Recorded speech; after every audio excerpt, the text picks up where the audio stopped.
All right, how's everybody doing today? All right. All right, so I'm Michael Imhotep, founder of the African History Network, host of the African History Network show. I'm a talk show host, researcher, lecturer, writer, and historian. Some people listen to me on 910 AM Superstation WFDF for 7 years, or see me on Roland Martin Unfiltered every Friday. So I've been asked to do a presentation dealing with the case for municipal reparations, okay? And you can come see me at the end if you need any of my information. I got flyers specially made up for you all today. All right, now, what I want to do in this presentation, hopefully everybody can see, is briefly, this is only 30 minutes. These are some key points that I want to deal with in this presentation. I speak across the country. I've spoken on multiple platforms dealing with reparations, including the California Reparations Task Force final report that came out June 29th, 2023. We'll briefly look at defining what reparations is, defining specifically with specificity what municipal reparations are, which is different than just general reparations, and why municipal reparations are a good option. But municipal reparations does not absolve the need for reparations at the federal level. We need both. What was Michigan's history of slavery? And that's important to understand, because even though slavery did exist in Michigan up until 1837, Michigan was not Mississippi or Texas or Tennessee or Alabama if you actually study the history. So it's a lot of things that happened after slavery ended in 1837 in Michigan, especially Detroit, that we definitely need to repair the damage of as well. Why did Michigan have such few slaves in comparison to Mississippi and Texas? Who has never heard of the Northwest Ordinance of 1787? Raise your hand. You never heard of the Northwest Ordinance of 1787. This is why it's important to understand history and law. And I spoke last Saturday for Phi Beta Sigma Fraternity Incorporated, my fraternity, Zeta Phi Beta Sorority Incorporated, our Black History Month celebration. And one of the things I talked about is history, economics, law, and politics. We have to understand all four: history, economics, law, and politics. I'll mention briefly the California Reparations Task Force. I'm gonna give you some sources in this presentation for you to do more research. Proper documentation ends all conversation. I tell people, you don't have to believe a word that I say. Go research this for yourself. Okay, you don't have to believe me. In Detroit's history of racism against African Americans. Okay, now when we look at this historically, the term reparations did not apply to slavery. Historically, when we talk about reparations, it was a levy on a defeated country, forcing it to pay some of the war costs of the winning countries. Reparations were levied on the Central Powers after World War I, 1914 and 1918, to compensate the Allies for some of their war costs. They were meant to replace the indemnities which had been levied after earlier wars as a punitive measure, as well as to compensate for economic losses. After World War II, 1939, 1945, the Allies levied reparations principally on Germany, Italy, Japan, and Finland. If we advance in history later, the meaning of reparations became more inclusive. It was applied to payments undertaken by the Federal Republic of Germany to the State of Israel for crimes against the Jews in territory controlled by the Third Reich, the Nazis, and to individuals in Germany and outside it to indemnify them for their persecution. The term was also applied to the obligations of Israel to the Arab refugees who suffered property losses after Israel's victory over the Arab states in 1949, okay, when they set up the state of Israel. If you go to Britannica.com, they have a good article there. This is just a summary of it. Reparations at Britannica.com. Now, when we talk about reparations for African Americans, especially from the federal level, okay? Just a working definition. This is not an endorsement of one organization over another, because I don't belong to any of them. But the National Coalition of Blacks for Reparations in America, better known as NCOBRA, defines reparations as a process of repairing, healing, and restoring a people injured because of their group identity and in violation of their fundamental human rights by governments, corporations, institutions, and families. At the root of the term reparations is the concept of repairing the damage that was done to someone, making them whole again, restoring them to a position before the damage was done. Okay. And as I explained to people, it's important for us to actually study what actually happened as opposed to what we think happened. Because when we get deep into this, like if you read the 74-page executive summary from the California Reparations Task Force, their final report released June 29th, 2023. I've read the 74-page executive summary. I'm going through now reading the 1,000-page report. The history is mind-boggling. It's a wonder we survived. Okay, what was actually done to us and how law from the state and federal level and the federal government were used against us to continue to inflict the harm today. Now, those groups that have been injured have the right to obtain from the government, corporation, institution, or family responsible for the injuries that which they need to repair and heal themselves. In addition to being a demand for justice, it is a principle of international human rights, As a remedy, it is similar to the remedy for damages in domestic law that holds a person responsible for injuries suffered by another when the infliction of the injury violates domestic law. Okay. Examples of groups that have obtained reparations include Jewish victims of the Nazi Holocaust, coming from Germany, reparations primarily coming from Germany. They put about $90 billion in a pension fund. Okay, for Jewish Holocaust survivors. Japanese Americans interned in concentration camps in the United States, basically 1942 to 1945, $1.6 billion was set aside and passed Congress in 1988. And they had a 10-year window from 1988 to 1998 to apply, and they got $20,000 each. Now, contrary to popular belief, this did not apply to all Japanese Americans. This was only issued to approximately 82,250. If you want documentation on that, I have it. And that only applied to the Japanese Americans who were actually survivors of the internment camps, or those who had to evacuate. It did not apply to all Japanese Americans in the United States from 1998 to 1998. Alaska Natives for land, labor, and resources taken victims of the massacre in Rosewood, 1923, January 1923. Whole town of about 200 African Americans was wiped out. That land was taken, and the city of Rosewood was removed from the maps. If you study the history, John Singleton directed a movie in 1997 called Rosewood. Excellent movie. A lot of fiction in it, but excellent movie. Rosewood, Florida, and their descendants. Native Americans as a remedy for violations of treaty rights and political dissenters in Argentina and their descendants. Now, one of the things that has to be, and I'm going to continue with this presentation, but when we talk about Native Americans, for some reason, people keep leaving out the Black Freedmen and Indian treaties of 1866, which applies to Black people. And many of our ancestors were in those treaties, getting benefits, getting land. Members of Native American nations like the Creek Indian Nation that founded Tulsa, Oklahoma in 1834. And when they went into Tulsa on the Trail of Tears, they took their Black slaves with them. Those treaties are still in effect today. And for some reason, we ain't trying to enforce those, except for Demario Solomon Simmons and Dr. Claude Anderson. But I don't understand why we not trying to enforce laws that are still on the books now being enforced for the Choctaw, Chickasaw, Creek, Cherokee, and Seminole Indians. So you can go to Incobra's official website as well, official IncobraOnline.com for more information on this. Once again, this is not an endorsement on one reparations group or another. I don't belong to any of them. I'm just here doing a presentation.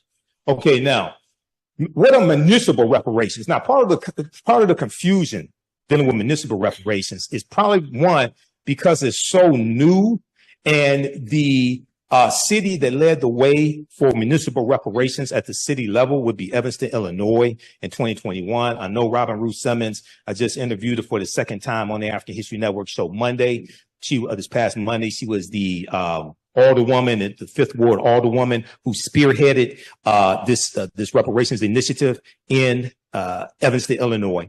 Municipal reparations deals with using policies, ordinances, etc., at the local city level to repair the city damage of discriminatory policies the city used to inflict harm upon a specific population. Generally speaking, the municipal reparations deals with a city repairing the damage that the city is responsible for doing, okay, throughout history.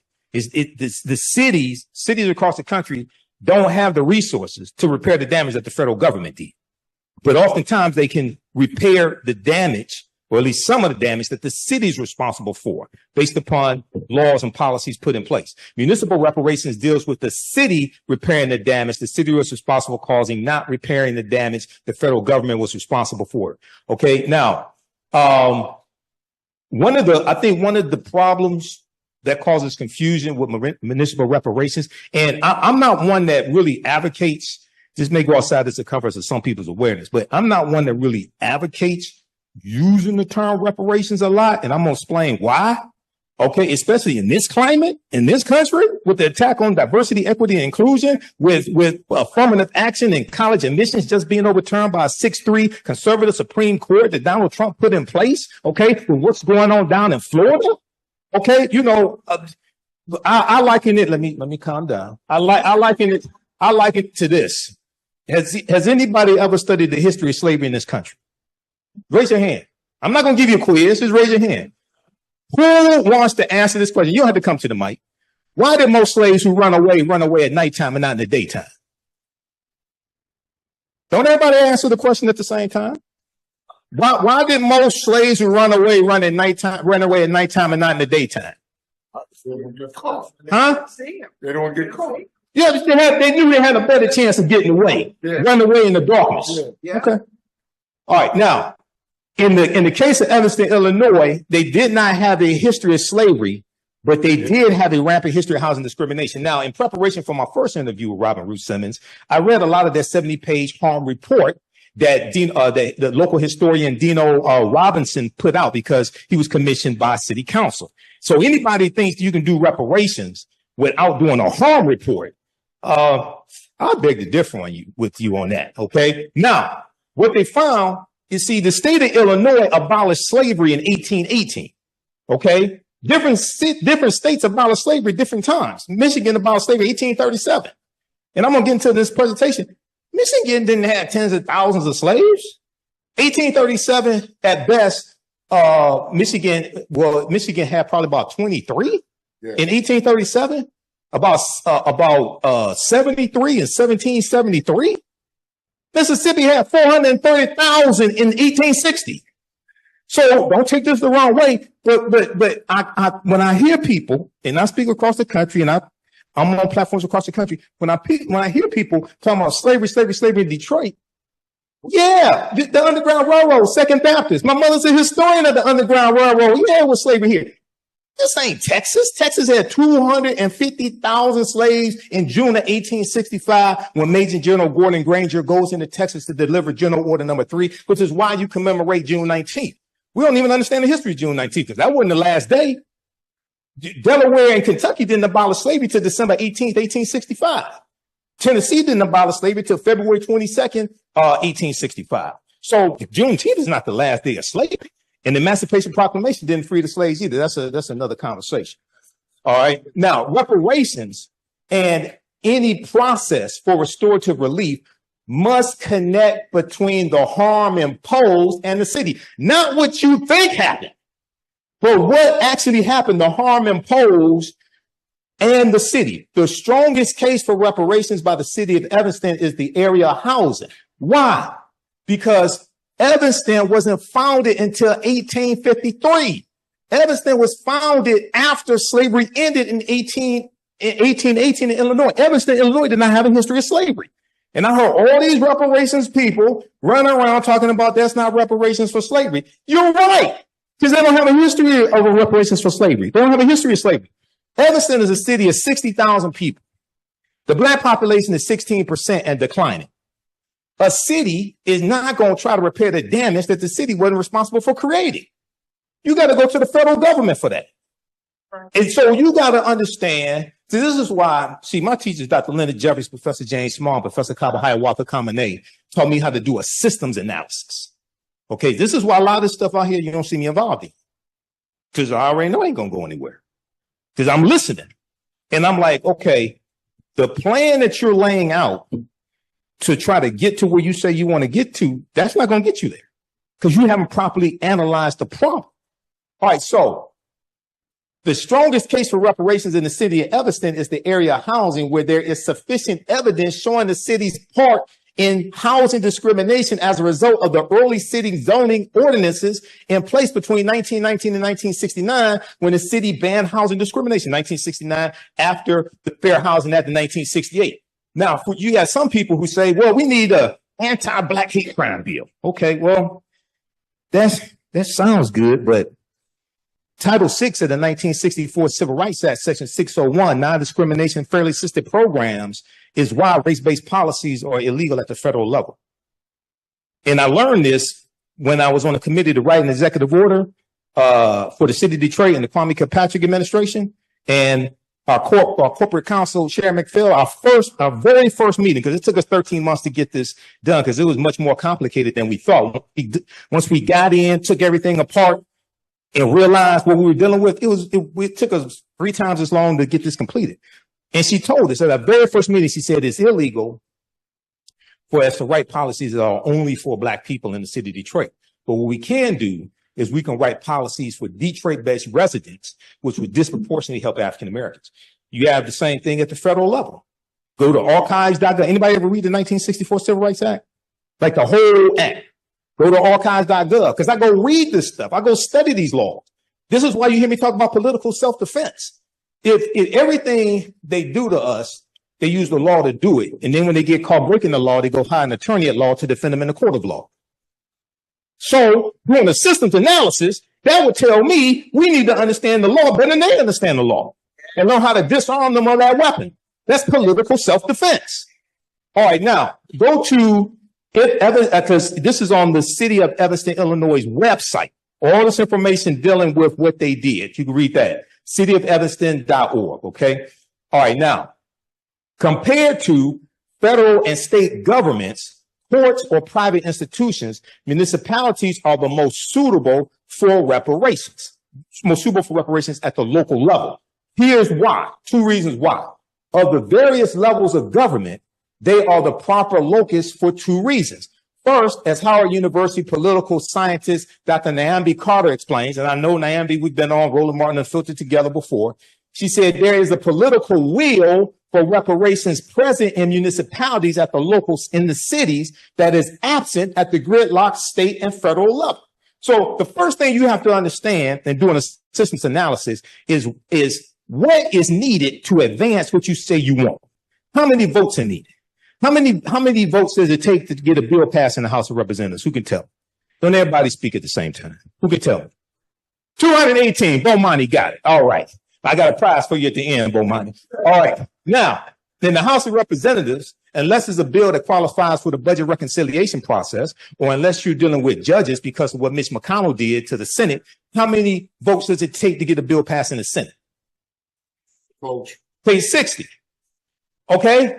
No Republicans in the Senate support reparations. So how you going to get a reparations bill passed? No Republicans, not even the black one, not even Tim Scott supports reparations. He was the first one that came out and said he wasn't voting for it. And none of the black Republicans in the House of Representatives support reparations either. So how you going to get it passed? Okay. I'm going to tell you how you get it passed, but hold on. Let's continue. Now, Dr. Nyambi Carter said, it's really local activists and local actors, members of city councils who are empowered in ways in their small communities to do things and to act outside of what the state would do and even the nation would do. Dr. Nyambi Carter, how you doing, brother? You all right? All right. So at the local level is where we have more power. At the local level is where we have, so in the House of Representatives, there are 435 members in the House of Representatives. There's, we make up only about 12% of the House, and we make up 3.5% of the Senate. And I say 3.5% because half the time Senator Tim Scott don't act like he's black. So you get, so that's what you have in the Senate. Okay. But across the country, our city councils, 60, 70, 80%. Okay. Now, the reason why they're in place is because African Americans organized and voted and put them in place. And many of them, like in the city of Detroit, saw that because black people were harmed by policies from the city of Detroit, it was their duty to use their political power to do something about their harm. Now, if you're black and you get elected and you don't do anything to help the people put you in office and repair the damage, then what the hell good are you? Okay. So that's why at the local level for municipal reparations, there's more power, and that's why there's been more movement. That does not mean we don't need repairing of the damage from the federal level. That means you're going to have to use another strategy, and it's not going to happen anytime soon. Okay? Now, by contrast, former U.S. Representative, the Honorable John Conyers, introduced a reparations bill in every session of Congress from 1989 until his passing in October 2019. But these bills never came to a vote. The furthest H.R. 40 has made is out of a House subcommittee, and that was in like 2021. That's the farthest it's gotten. And although President Biden indicated his support for a reparations commission, any sudden action is unlikely. If you read the 1,000-page California Reparations Task Force, please don't take this the wrong way. We don't need another study. Okay? You know, who was that? Tina Turner had that song, "You Don't Need Another Hero." Look, if you read that, you don't need another study, because we're going to get studied to death. Okay? Now, I'm talking about at the federal level. You don't need another study at the federal level. Each municipality needs to do a harm report about what specifically happened in that city. Okay, now, this federal reluctance isn't entirely lamentable. Although local policymaking is often undervalued, decisions made closer to home can have larger impacts on Americans' everyday life than decisions made in Washington. That doesn't mean what happens in Washington is not important. It's extremely important. But at the local level, we have more control and more ability to use that power to bring about solutions to help everyday African Americans. Ashay? All right, now, the second reason Dr. Nyambia Carter lays out, political scientists. Municipalities provide the opportunity for community-centered reparations that other levels of government do not. A local approach allows for powerful, close-to-home storytelling, enabling greater understanding of connections between past and present. In turn, this animates the development of thoughtful, conducive reparations. Additionally, municipalities can solicit input more easily from community members and encourage their involvement. Okay. Now, a municipality-based approach allows for accessibility and proximity between government and beneficiaries once the policy is in place. Such a plan can more effectively empower the community and enable rebuilding relationships with perpetrators of the injustice, if you want to rebuild those relationships. Now, so for more information, read this. This is a good report here. This is by Brooks Simone, University of Michigan Law School. It's called Municipal Reparations, Considerations, and Constitutionality. That's on pages 350 to 351. Part of the confusion is, and I searched online for hours trying to find a working, clear definition of municipal reparations, and I'm still searching. So when I graduated from Wayne State's Business School in 1994, okay, one of the things we learn is that it's very hard to solve the problem when you can't define what it is that you're trying to achieve. Okay, so the first thing, even though I knew what I wanted to put in this presentation, the first thing I had to do was come up with a working definition of what municipal reparations is. Otherwise, you're just shooting at a target you can't see. And then what happens is, just like how Republicans and conservatives hijack critical race theory, and critical race theory has existed since the 1960s. Okay, and they hijacked it and co-opted it and made it into what they wanted to be. Now, anything that deals with racism or slavery or anything like that, now they call that critical race theory, and then they attack it. That's why you have to clearly define what it is you're talking about. And see, that's why don't take this the wrong way, but see, that's why, especially on the national level, even here in Detroit, you have to understand right-wing conservative radio and right-wing cable news, Fox News. Fox News, that's the most popular cable news network. Now, if you watch it, you can say, you may say, how is this the most popular? These people are crazy. Well, look at the rest of America. It's representative, and they prey on fear. They help to spread the lies about what critical race theory is. Fox News. Okay. So one of the things I think in this city, across the country, we have to also develop better strategies on how we're messaging what it is that we want. And let me give you an example out of San Francisco. because I studied what happened in San Francisco. San Francisco Reparations Task Force, right? They released about over 100 policy recommendations. Somebody in the meeting, in the audience, said all black people should get $5 million reparations. No formula. It's not just $5 million. Okay. Now, if you go Google articles dealing with the California Reparations, dealing with San Francisco Reparations Task Force and their policy recommendations, the $5 million made up 80 to 90% of the media coverage. Now, apparently nobody did the math. Because when I was on Roland Show and Faraji Muhammad Show, The Culture on the Black Star Network and the African History Network show, I broke down the math. There are 50,000 African Americans in San Francisco. When they put together their stipulations, requirements, because see, the state of California also has a similar law like the federal government where race-based policies are illegal. That's why the California Reparations Task Force had to structure theirs based upon lineage as opposed to race, because it's illegal. And they want to make sure anything that gets passed by the state assembly does not get overturned in courts. Because if conservatives sued to overturn President Biden's executive order on student loans, and if you had Roe versus Wade overturned by a 6-3 conservative Supreme Court, you think there won't be lawsuits regarding this? Absolutely. When I talked to Robin Ruth Simmons 3 years ago, she said the way they structured it coming out of Evanston, it was structured to be able to withstand lawsuits because she said they knew they were coming. So San Francisco, if 20,000 African Americans get $5 million, that's $100 billion. $100 billion is 7 times the annual budget of the city of San Francisco that has an annual budget of $14 billion and was facing a 2-year projected budget shortfall of $728 million. And African Americans are 6% of the population of San Francisco and 6% in the state of California.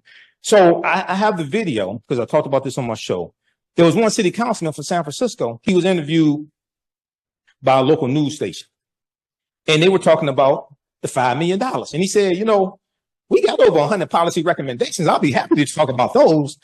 The white newscasters wanted to talk about the 5 million. They wanted to deal with fantasy because what they do is co-opt something, right? Make it into what they want it to be and then attack it to make sure you don't get. This is how they've attacked critical race theory. Okay. Critical race theory is not taught in K through 12, not according to Moms for Liberty, not according to Fox News. So we have to be careful of this.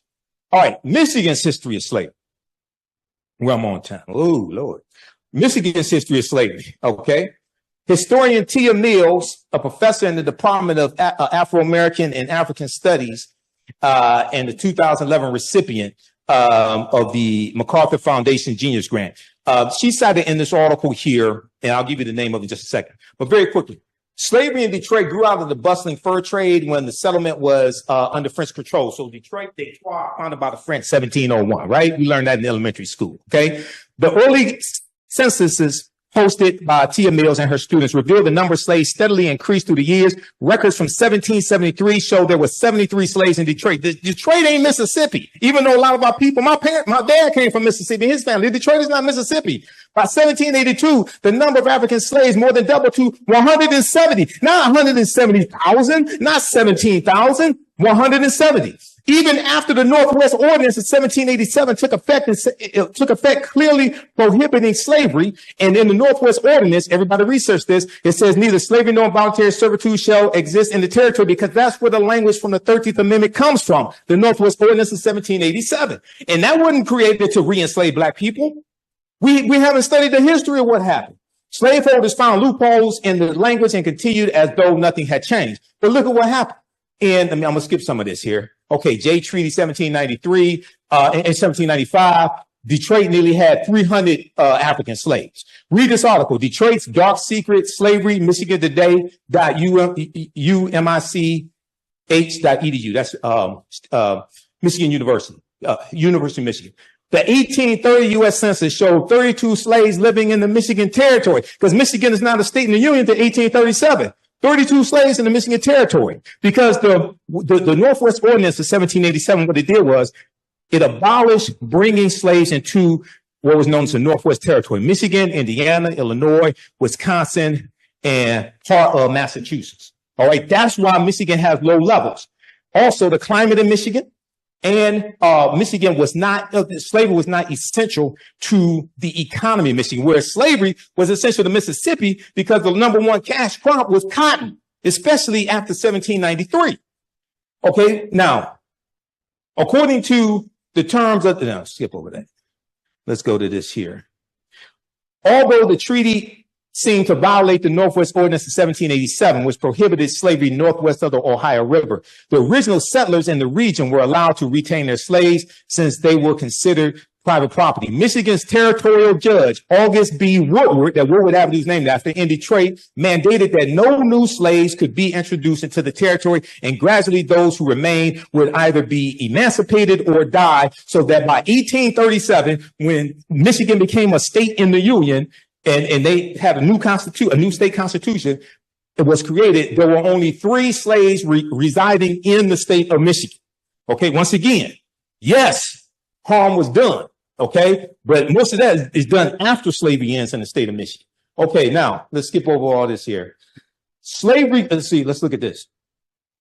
How many African slaves were in Mississippi? Let's compare Michigan to Mississippi. Slavery grew rapidly in Mississippi during the decades before the Civil War. Civil War 1861 to 1865. By 1860, Mississippi's enslaved population was well over 430,000. While there were only 350,000 white people in the state of Mississippi, yet most white people were not slaveholders, and even those who were, other than plantation owners, enslaved fewer than 10 African people. The state's economy was primarily based on the production of cotton, especially after 1793, when Eli Whitney creates the cotton gin. You have copies of the cotton gin, and then 1803, you have the Louisiana Purchase that doubles the territory of the U.S. and gives the U.S. more land to plant crops, which increases the need for enslaved African people. Let's skip over that, the rest of it. What about Texas? We celebrate June 19th, Juneteenth. In Texas, slavery had continued as the state experienced no large-scale fighting or significant presence of Union troops. Texas was a safe haven for slaveholders, so there were very few battles during the Civil War in Texas. So slaveholders from Mississippi, Alabama, Georgia would take their slaves into Texas. Okay, Texas had 250,000 enslaved Africans in June of 1865.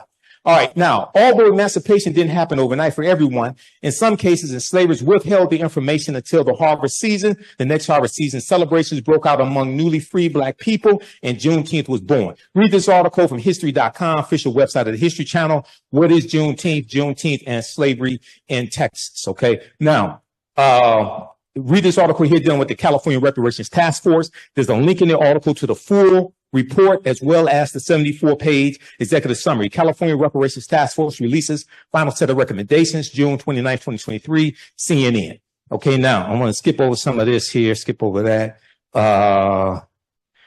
The task force the California Reparations Task Force hired a panel of experts, including economists, to calculate what Black Californians have endured through their formula, because they created a formula to do this. They determined that an eligible person could be owed up to $1.2 million. The formula includes dollars lost because of race-based health disparities, mass incarceration, housing discrimination, unjust land seizure, and other harms that have major impacts on Black Californians. California, even though they've identified somewhere between 1,500 to 4,000 enslaved people from 1850, when California becomes a state in the Union, to 1860, California ain't Mississippi, Texas, Alabama, Tennessee. California doesn't have a huge slave population either, but they have a deep history of segregation, housing discrimination, voter suppression, all those things, something similar to what happened here in the city of Detroit as well, and the state of Michigan. This is at archives.gov, Title VI of the 1964 Civil Rights Act, non-discrimination, fairly assisted programs, which is why race-based policies are illegal at the federal level. Now, some people say we need an anti-Black hate crimes bill. Well, first of all, the first hate crimes act in the history of this country was signed into law in 1968 by President Lyndon Baines Johnson. It was part of the Fair Housing Act, and it's part of the modern day civil rights movement, largely for African Americans. Okay. Secondly, people forget somehow the Emmett Till anti-lynching bill, which was the first anti-lynching bill in 122 years. This is Representative George Henry White in 1900, who's the only Black man left in Congress. Okay. Presented the first anti-lynching bill. Okay. Now, there's a good article from NBCnews.com that talks about local reparations as well. Reparations gained historic momentum in 2023 because of California's efforts. Read that at NBCnews.com. Now, here's why I don't use the term reparations for what we want. 2/3 of Americans are against reparations. There's a Pew Research study that was done in 2021. Read this article here, Associated Press, apnews.com, February 24, 2023. Japanese Americans want redress, fight for Black reparations. Because you have some Japanese Americans who were siding with African Americans to get some type of redress restitution.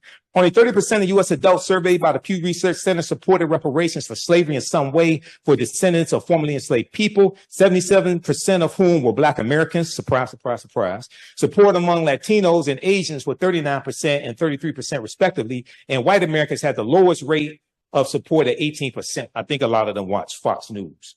All right, now, one of the things that has to happen, yes, you have to have a harm report. That is extremely important. But two, focus, and I deal with this in my presentations, focus on present day structural inequities as opposed to just focusing on slavery, because present day structural inequities are the legacy of slavery. You have to deal with the laws and policies that were put in place that brought you to where you are and inflicted the harm. You can trace that back to slavery, Jim Crow, segregation. But many people mean well, but when I hear people just keep talking about slavery, slavery, slavery, I'm like, have you studied history from 1865 to like 2024? And what was put in place? Show how these policies are beneficial for everyone, not just African Americans, since most of the people that got a vote on this, especially at the state, in the state legislature, okay, at the federal level, most of the people got a vote on this are not African Americans. So when you can show how these policies are also good for Americans, because policies that are good for African Americans are good for America in general, period. Okay. Now, last piece of evidence. Read this here, and I'm gonna sit down and shut up. Okay. All right. Now, California Reparations Task Force, unprecedented. They lay out unprecedented reparation, unprecedented history of 150 years of anti-Black harm. Okay.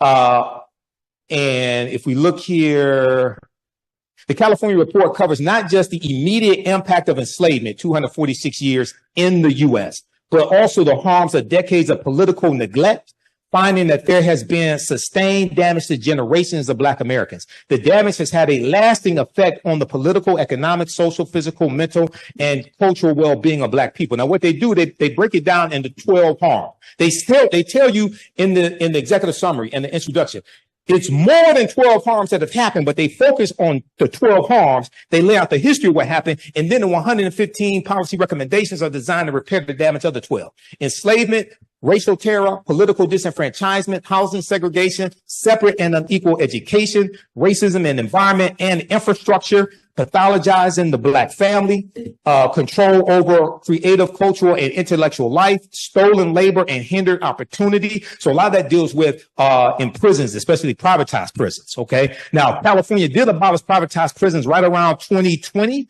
Okay. That passed the state legislature and signed into law by Governor Gavin Newsom. 10, an unjust legal system. 11, mental and physical harm and neglect. 12, the racial wealth gap. Okay. Now, Detroit's history of racism. If we look at 1930, the housing crisis, African Americans in the city of Detroit was systemically shut out of the housing market due to structural racism. Redlining played an integral part in the housing crisis. 1940, 80% of Detroit residents abided by racial covenants. So that was written into the deeds of homes that the homeowner could only sell that home to non-African American people, non-Negroes, white people. Okay. And that locked us out, many of us, from buying homes and accumulating wealth through the increase in the value of the home. Okay, now, 1943 race riot, June 1943, during World War II, up and down Woodward Avenue, 1943 race riot, I-375, removal of Black Bottom, sanctioned police brutality, 1967 rebellion. That wasn't a riot, that was a rebellion. And we have rebellions all across the country. 1990, 1995, takeover of Detroit public schools, Detroit bankruptcy as well, also over-assessing on property taxes. And when you study the history of that, that's one of the ways our land has been stolen from us. I got an article from the Washington Post dealing with African Americans. The value of our property taxes are oftentimes over-assessed, okay? And this has happened across the country. All right, now, lastly, this article right here, this proves my point here. This is a study from Citigroup Bank. Racism has cost the U.S. $16 trillion. This article is from CBSnews.com, September 23rd, 2020. This article deals with how over a 20-year period of time, not 246 years, just from the year 2000 to the year 2020, racism has cost the U.S. economy $16 trillion.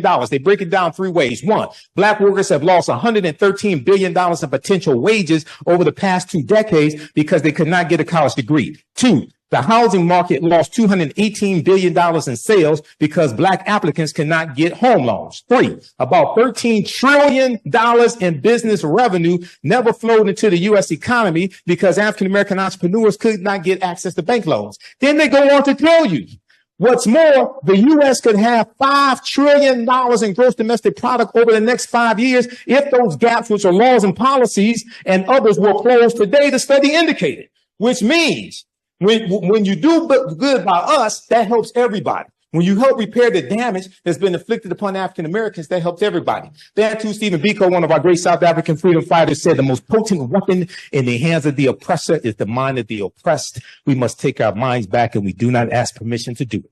All right, that's going to do it. We'll wrap up there. From Imhotep and Santi Sana, thanks for your attention. Real quick, Michael, you had an announcement real quick. Go. Yeah, join me Sunday, June 30th, 2024 for my new 10-week online course, Black Resistance Movements from the Haitian Revolution, U.S. Civil War, Civil Rights Movement, Black Power Movement, 1800 to 1968. Most importantly, we look at how we fought back against white supremacy and racism, the various ways we did that. Visit my website, AfricanHistoryNetwork.com, AfricanHistoryNetwork.com. Register today, watch the class live or on demand. We'll see you in class. Thanks, all right, Roland. Thanks a bunch. And again, folks, we'll see y'all tomorrow from the Poor People's Mass Assembly here in the nation's capital.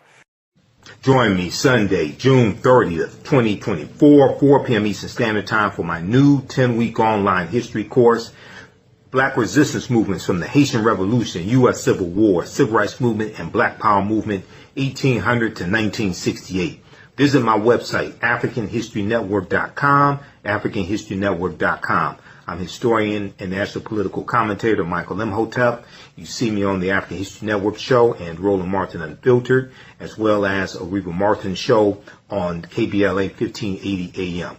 This class looks at history chronologically from 1800 through 1968 to 1971.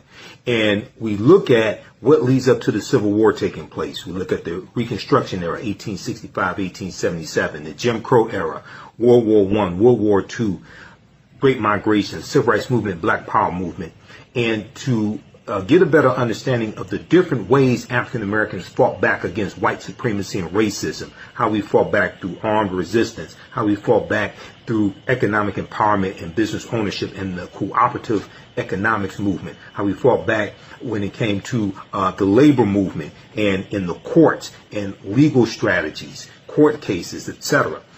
Visit my website, AfricanHistoryNetwork.com. You can watch this class live or on demand. Your understanding of history is based upon your understanding of politics. Visit our website, AfricanHistoryNetwork.com, AfricanHistoryNetwork.com. Scroll down. We have my new Juneteenth lecture there. It's a 3-hour lecture.